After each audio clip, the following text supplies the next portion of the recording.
que Dios dejó de hablarte. No es que Dios perdió las esperanzas contigo. No es que Dios se quedó triste y dijo, porque este hombre ya no me hace caso tantas veces, ya no lo perdono más. No, ese no es el pecado contra el Espíritu Santo. Inclusive, el pecado contra el Espíritu Santo es imperdonable, no porque Dios no quiera perdonar, sino porque el ser humano se ha endurecido a tal punto que ya no le afecta nada la voz de Dios.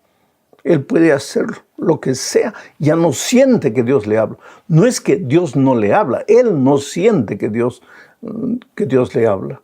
Ahora, tú me puedes preguntar, o te puedes estar preguntando a ti mismo, y pastor, ¿cómo puedo saber si yo cometí el pecado contra el Espíritu Santo?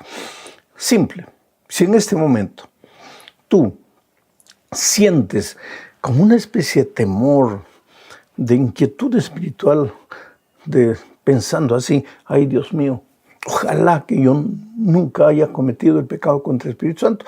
Quiere decir que el Espíritu te habla y tú estás escuchando su voz. Tú estás siendo sensible a la voz de Dios. La persona que me preguntó diciendo, pastor, ¿será que yo cometí el pecado contra el Espíritu Santo? Evidentemente no, porque si tú tienes una preocupación espiritual, quiere decir que el Espíritu todavía te sigue hablando y que tú todavía eres sensible a su voz. Mi consejo es, cada vez que el Espíritu Santo te habla, hazle caso. Oye su voz, obedécele. Porque si tú no le haces caso, te endureces cada vez más y más, y un día tú puedes llegar al punto de no retorno. No que Dios se cansó de perdonarte, tú te cansaste de pedir perdón, tú no quieres más pedir perdón, tú te sientes bien así en la situación que estás, y que Dios nos libre de caer a ese punto. Bueno, querido, ahora sí, vamos a la lección número 1, para el 6 de abril del año 2024. El título de la primera lección es La guerra detrás de todas las guerras. Y el propósito de la lección de esta semana es responder a algunas preguntas que muchos cristianos se hacen. Alguna gente pregunta así, si Dios es tan bueno, ¿por qué el mundo es tan malo? ¿Cómo puede un Dios de amor permitir que exista tanta maldad? ¿Por qué le pasan cosas malas a gente buena? ¿Por qué Dios parece insensible delante del dolor que azota a personas inocentes en esta vida?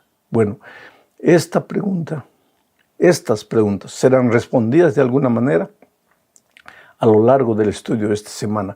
El primer subtítulo dice Guerra en el cielo. En otras palabras, vamos a ver aquí primero qué es lo que sucedió en el cielo, cómo es que apareció el pecado. ¿Quién creó al diablo? Si Dios es creador de todo, ¿fue Dios el que creó al diablo? Es una pregunta interesantísima. Oh, querido, Dios creó un ángel perfecto. Solo que para que ese ángel fuera perfecto, tenía que ser libre. Un ser que no tiene libertad, que no puede ejercer su libertad, no es perfecto. Entonces, para que Lucifer fuera perfecto, tenía que ejercer la libertad, tenía que ser libre. Y para poder ser libre tenía que haber por lo menos dos caminos: la posibilidad del mal y la posibilidad del bien. Posibilidad. Quiere decir que Dios creó la posibilidad del mal. No, querido. Dios no creó la posibilidad del mal, porque Dios es bondad. Él creó la posibilidad del bien, pero de manera natural surge la posibilidad del mal. ¿Quiere decir que Dios creó el mal? No, porque la posibilidad del mal no es el mal. El mal es la elección propia de la posibilidad del mal, es la práctica del mal. Te voy a hacer una ilustración. Todos nosotros tenemos la posibilidad de contraer SIDA, ¿sí o no? Claro que sí. ¿Quiere decir que todos estamos con SIDA? No, claro que no. Porque La posibilidad de una cosa no es la cosa. Entonces, la existencia de la posibilidad del mal no era el mal. Ahora viene la pregunta, ¿por qué un ángel perfecto como Lucifer, pudiendo escoger la posibilidad del bien, decidió escoger la posibilidad del mal y materializar el mal? ¿Por qué lo hizo? Bueno, la Biblia no explica. La Biblia le llama a eso el misterio de la iniquidad, el misterio de la impiedad. Solo que lo mismo que sucedió en el cielo con Lucifer, sucede con nosotros hoy aquí. Nosotros somos libres. Si alguien o nadie en este mundo te puede obligar a hacer lo que tú no quieras, ni a practicar el mal ni a practicar el bien. Dios tiene todo el poder del mundo, pero al crearte con libertad, Él siempre va a respetar esa libertad que te concedió. Es un don que Dios te dio. Tú puedes escoger el mal para lo que tú quieras, pero tan cierto como eres libre para escoger, eres libre también para un día dar cuentas a Dios de qué hiciste con esa libertad. Dicho esto, voy a leer Apocalipsis 12, 7 al 9 y voy a ir comentando algunos puntos. Dice así: después hubo una gran batalla en el cielo. Hubo una gran batalla en el cielo.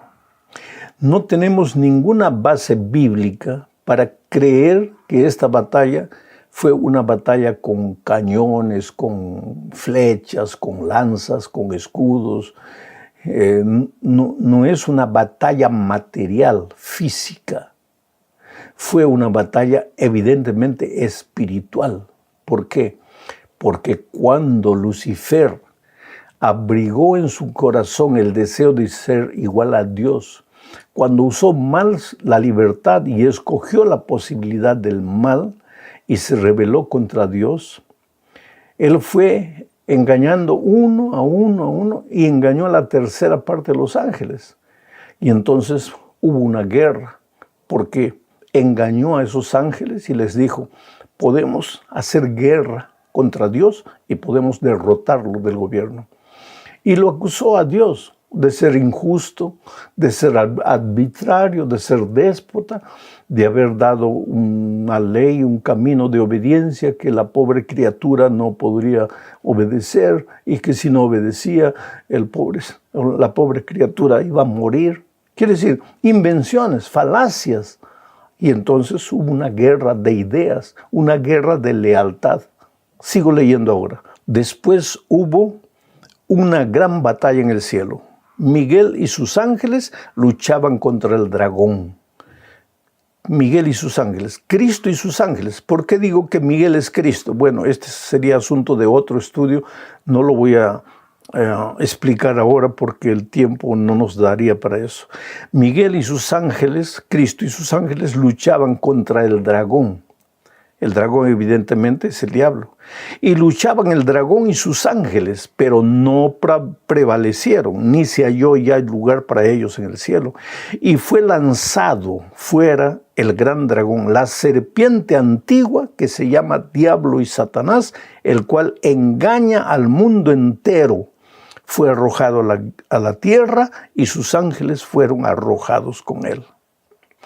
Percibe la descripción que Juan hace del diablo, el diablo, Satanás, la serpiente antigua, y dice: el que engaña al mundo entero.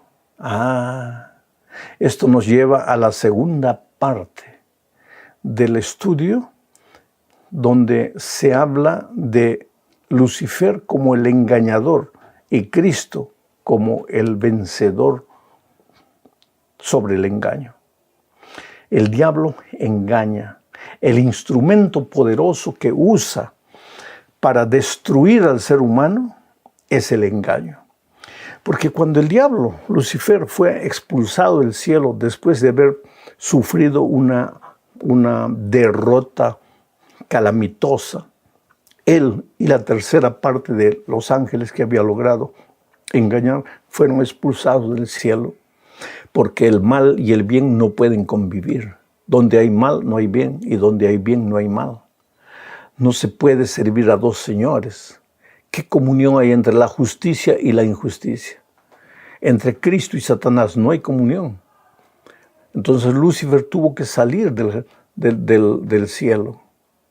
Pero yo imagino, por el contexto, la Biblia no lo dice así con mis palabras, pero por el contexto yo entiendo que Lucifer, al ser expulsado, le dijo a Dios: está bien, me voy, pero yo voy a destruir la humanidad que tú crees. Y yo te voy a hacer sufrir, haciendo sufrir a los seres humanos que tú vas a crear. Y es por eso que cuando el ser humano fue creado, el diablo usó para destruirlos la misma táctica del cielo. Mira lo que dice Apocalipsis 12:4. Apocalipsis 12:4 dice: y su cola, la cola del dragón, del diablo, Satanás, la serpiente antigua, y su cola arrastraba la tercera parte de las estrellas del cielo y las arrojó sobre la tierra. La tercera parte de los ángeles fueron engañados. Este es el texto que prueba que una tercera parte de los ángeles fue engañada.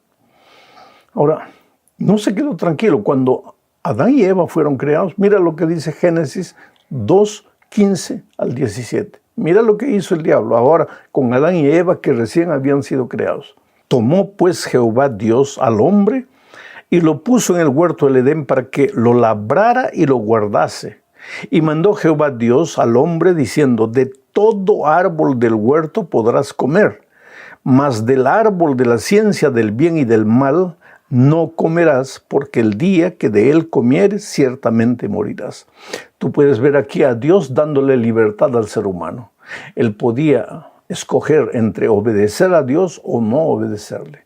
Dios le había dicho: puedes comer de todos los árboles del huerto, menos de este.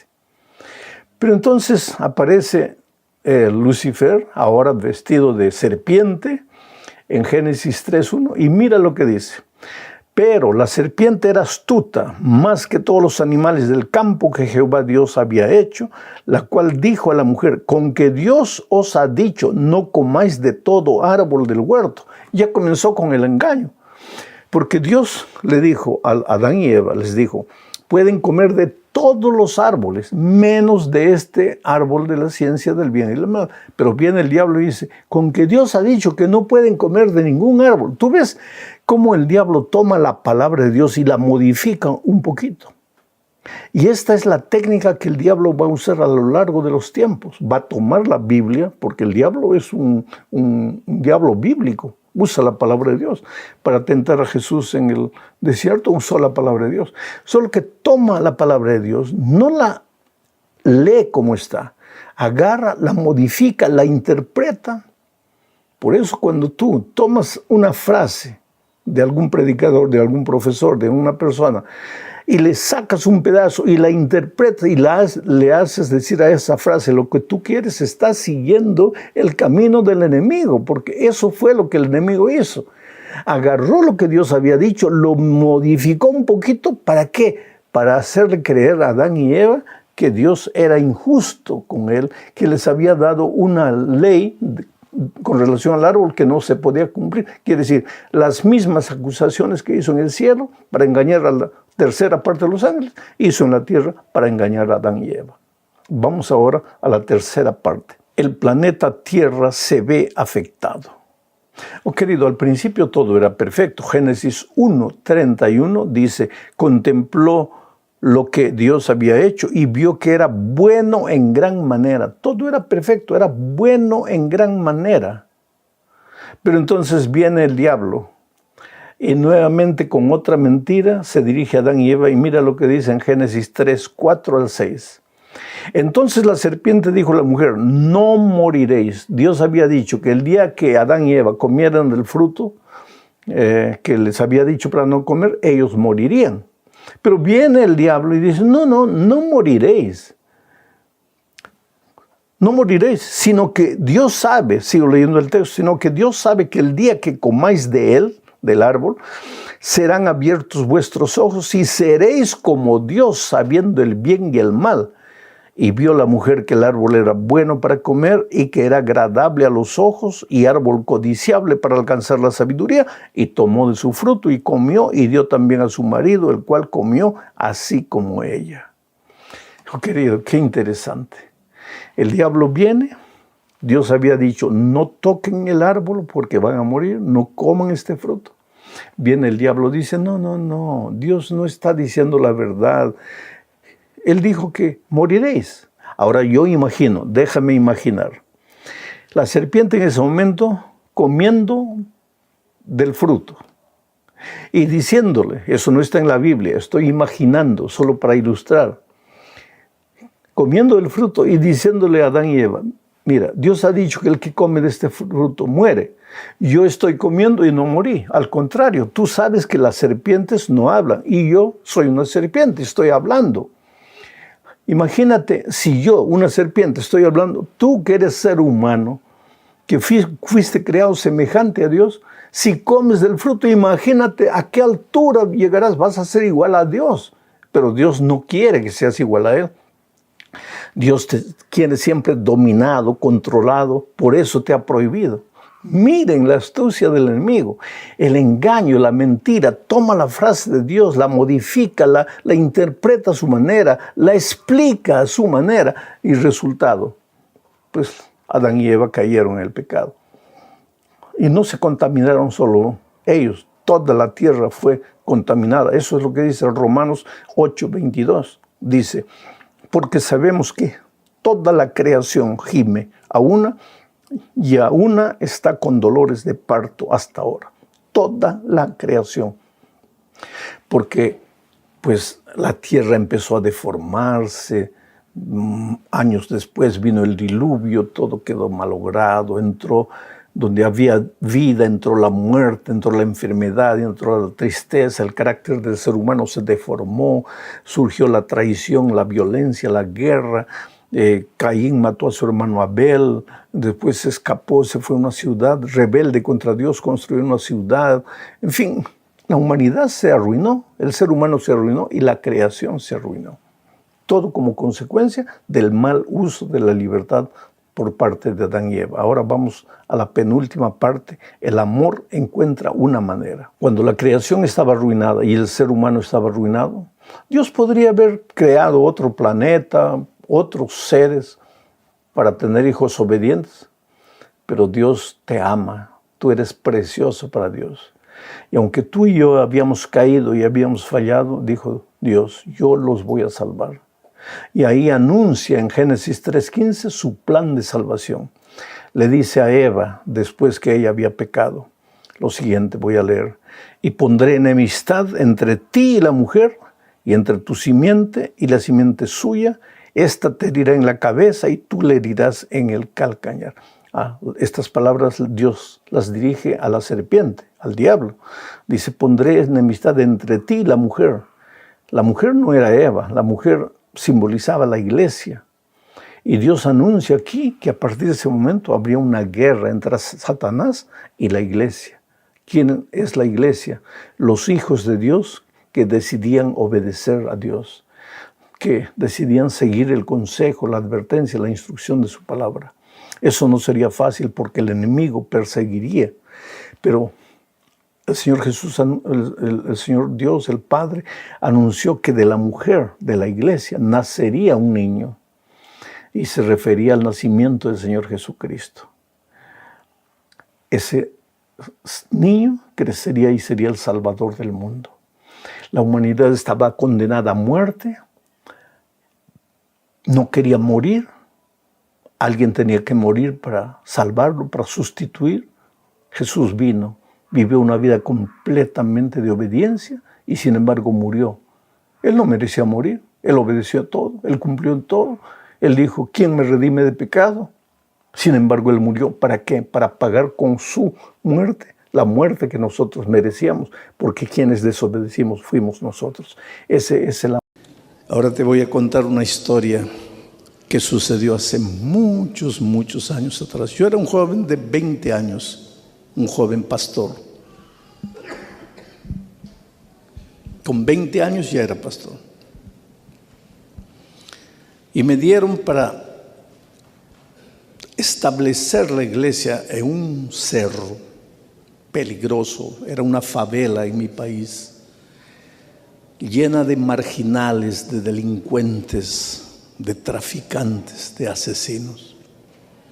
Hasta la policía tenía miedo de entrar al cerro. Entraba cuando tenía que cazar bandidos, y así mismo entraban en grupos de 40, 50 protegiéndose.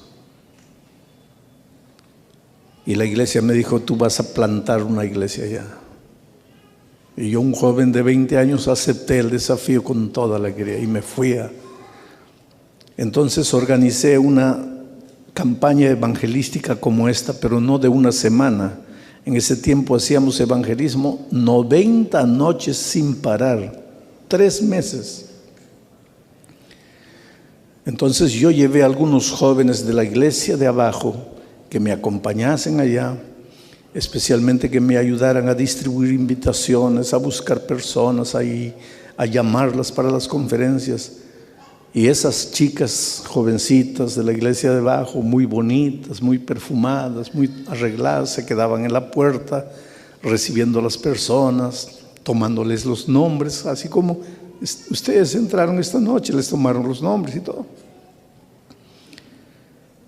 Y un muchacho que no quería saber nada con el evangelio, no quería saber nada con la iglesia, un de los peores traficantes de drogas, más peligrosos de esa favela, cuando vio unas chicas lindas, bonitas ahí, pues se le hizo agua la boca, ¿no? El lobo malo vio ovejitas lindas y entró, pero no entró por la palabra de Dios, entró por las chicas. Tanto así que la primera noche yo lo veía predicar, yo estaba predicando, yo lo observaba, él no me prestaba atención. Él miraba para aquí, miraba para allá, miraba para el techo y miraba a las chicas, les cerraba el ojo y tal. Sí, él no tenía interés en lo que estaba predicando. Y hay otra cosa, la primera noche yo lo miraba y él se escondía.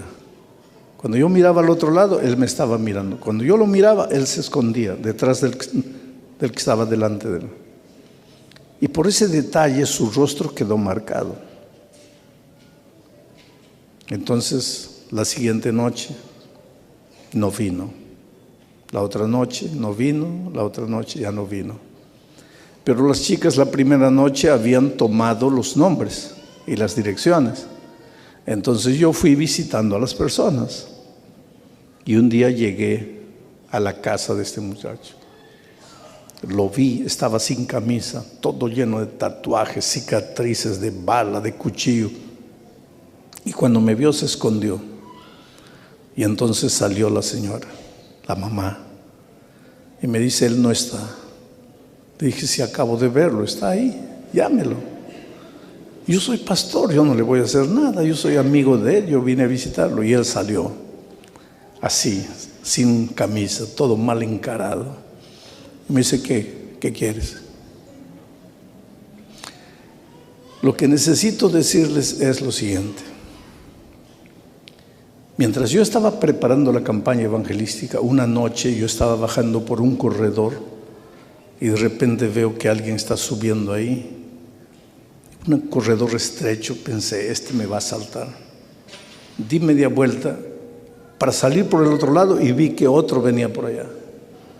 Y los dos me encajonaron, y efectivamente cuando llegaron cerca de mí, uno de ellos ya tenía el cuchillo y me clavó el cuchillo aquí. No me lo clavó, me colocó en el pecho. Me dice: dame el dinero, dame todo lo que tienes. Yo levanté las manos y les dije: miren, yo soy pastor, no tengo mucha cosa, el dinero está en mi cartera, les doy. Tengo una caneta buena aquí, un lapicero bueno, se los doy. Pero en mi cartapacio solo hay Biblia y estudios bíblicos, no tengo nada más. Llévense todo, pero no me hagan nada. Y ellos agarraron el dinero y se fueron. Pero estaba oscuro, yo no los había visto. En la oscuridad no los reconocí. Pero ahora, cuando este muchacho sale, ¿qué hay? Le digo, mira, tú viniste la primera noche y no apareciste más y por eso te estoy visitando. ¿No te gustó? Él me dice, tú viniste porque me reconociste. Y yo, ¿te reconocí de qué? Yo soy el que te quitó el dinero. Yo soy el que te asaltó. Le digo, tú eres. Estaba oscuro, no te reconocí, pero ya que me estás confesando, dame mi dinero. ¿Dónde está? Y él me dice, no, no tengo más. Bueno, pero me acabas de confesar que tú me asaltaste, por lo tanto, tú me debes y tienes que pagarme. Ahora, si tú no puedes pagarme, tú tienes que ir todas las noches al salón. Yo voy a predicar 90 noches. Si tú no pierdes una noche, tu deuda está pagada. Si no, tienes que devolverme el dinero. Y fue así que él apareció la segunda noche. Y después la otra noche. Pero él entraba, se sentaba ahí atrás y como que quería demostrarme, mira, yo estoy aquí pagando mi deuda, pero yo no tengo interés en lo que tú estás hablando. Y estaba ahí. Pero hay una cosa, no importa el motivo por el que tú entres a la iglesia. ¿Por qué estás en la iglesia? Algunos están porque tienen interés en conocer la palabra de Dios. De repente aquí esta noche hay alguien que está porque no pudo decirle no a su vecino que insiste. Entonces tú dices, ya, para que pare de molestar, voy, y estás aquí. De repente estás aquí porque estás de ojo en una chica de la iglesia. Y como quieres agradar, estás aquí. Yo no sé cuáles son los motivos, pero estás aquí. Ahora te digo una cosa. Si tú no querías compromiso con Dios, jamás deberías haber entrado. ¿Y sabes por qué? Porque una vez que entras en el perímetro divino, chao, ya no puedes salir. Ya entraste en el perímetro divino. Ahora el Espíritu de Dios va a trabajar. Tú vas a decir, no, y el Espíritu sigue trabajando. Y un día tienes que rendirte, porque la Biblia dice, ¿quién se endureció contra el Espíritu y le fue mal? O le fue bien. El Espíritu te llama, te perturba, te incomoda. Y fue lo que sucedió con este muchacho. Un día terminó la predicación, él no salió. Cuando yo terminé de despedir a las personas, él estaba sentado aquí, llorando. Estaba con las manos agarrándose la cabeza, llorando. Y entonces me hizo una pregunta. ¿Eso que predicaste esta noche es verdad? ¿Qué? Que cuando yo entro al tanque del bautismo, todo mi pasado se queda ahí y yo nazco para una vida nueva. Sí, eso es verdad. Dios ha prometido que arranca de tu vida las hojas de higuera y te da una vestidura blanca. Y Juan vio en el cielo la multitud vestida de vestiduras blancas. Y él me miró y me dice, no, conmigo Dios no puede hacer nada. Le digo, pero ¿por qué dices que no? Y me contó su historia, una de las historias más dramáticas que yo oí en mi vida. Me dice, mira, yo no tengo padre, nunca conocí a mi padre. Mi madre trabajaba en un prostíbulo. Yo fui engendrado ahí. Cuando era niñito, pequeñito, las mujeres que trabajaban en el prostíbulo cuidaban de mí mientras mi madre estaba trabajando. Yo crecí respirando la basura de esta vida.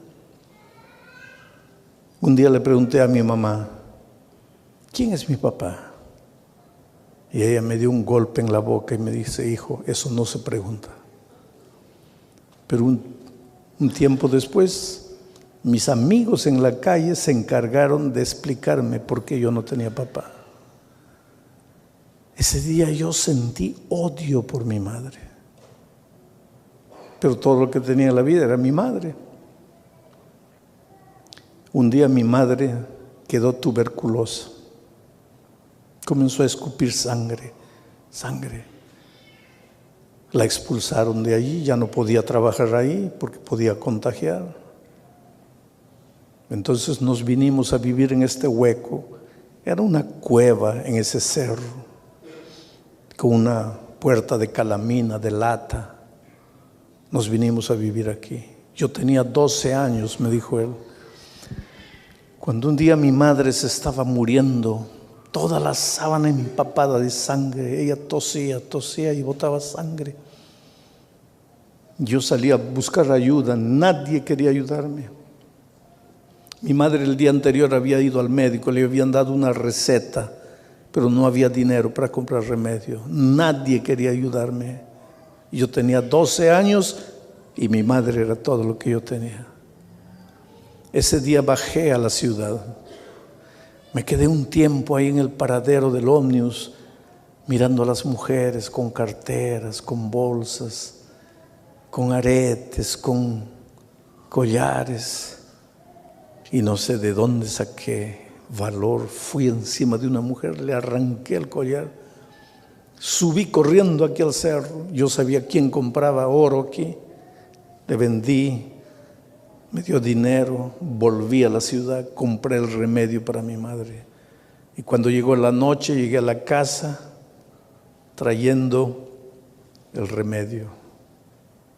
Pero ese día, aquí dentro de mi corazón se quebró algo.